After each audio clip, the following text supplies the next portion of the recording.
Hey guys, John Jackson here with Pro Edge Paintball in AC Dallas. I get a lot of questions, a lot of players say, what kind of drills can I do? What's the difference between divisional play and pro play? And to sum it up, of course, general skill level is better. But my thing is, I feel the pro guys are able to make their first shots, like the first ball that comes out of their gun when they see a target, it's more accurate consistently. A lot of your divisional players, if you watch them, they see a guy, they get so excited, they just, and they miss those first 10 balls. Maybe the 11th ball's accurate, but by that time, that guy's tucked in. So one thing I like to do when you're just walking around the field, or if you have downtime or you're able to do drills by yourself, you don't need an airball field to do this.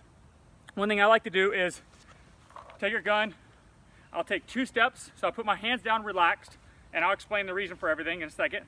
But you just take 2 steps, you come up with your eyes, and you pick a target. Then you take another 2 steps, switch hands, and you pick a target. What that does is you're practicing walking into a bunker or running into a bunker quickly. You pick your gun up, you get set fast, and your first ball accurate. Anybody can shoot a pole with 30 balls. You should be able to. But if you can walk up or run to a spot and your very first ball is accurate, hopefully your second and third ball will follow the same path. So a lot of these guys, like I said, pro guys will run to a spot, they'll see a toe as the guy's sliding in the snake and scooting back in, they'll shoot him on his foot. They'll shoot him on the overslide. If you can get your first ball accurate when you're running heads up, dominant, those first 2 balls are accurate, but the other player, your opponent, aren't as accurate, hopefully you get that kill, or at least you gain dominance on the player against you. So, like I said, you don't need an airball field to do this. You can pick anything. What I do recommend is 1 or 2 shots only when you're doing this drill per hand. Completely relax your shoulders between each shot and aim small. When I say aim small, I don't mean shoot at a pole and just try to hit the pole. I mean try to hit maybe, for example, the poles today, there's a cable that goes across and like a metal screw in it.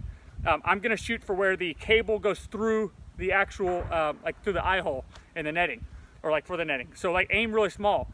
If you're gonna shoot at a cone, try to shoot the tip of the cone. Don't be happy shooting, a 2-foot cone. If you're gonna be shooting at a target, try to shoot the horizontal bar of a target instead of the vertical one.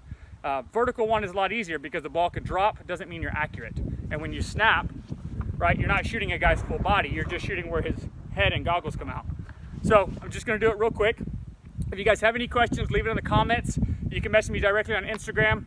It's johnjackson_22. You find me on Facebook. I'm more than willing to help you guys out however I can. So, gun down, 1, 2, 1, 2, 1, 2, and do that consistently throughout what you got going on. For example, see if you can see it here. So 1, 2, and then switch sides, 1, 2, 1, 2. And of course, it's super important to have accurate paint. Like right now, this paint's a little squirrely.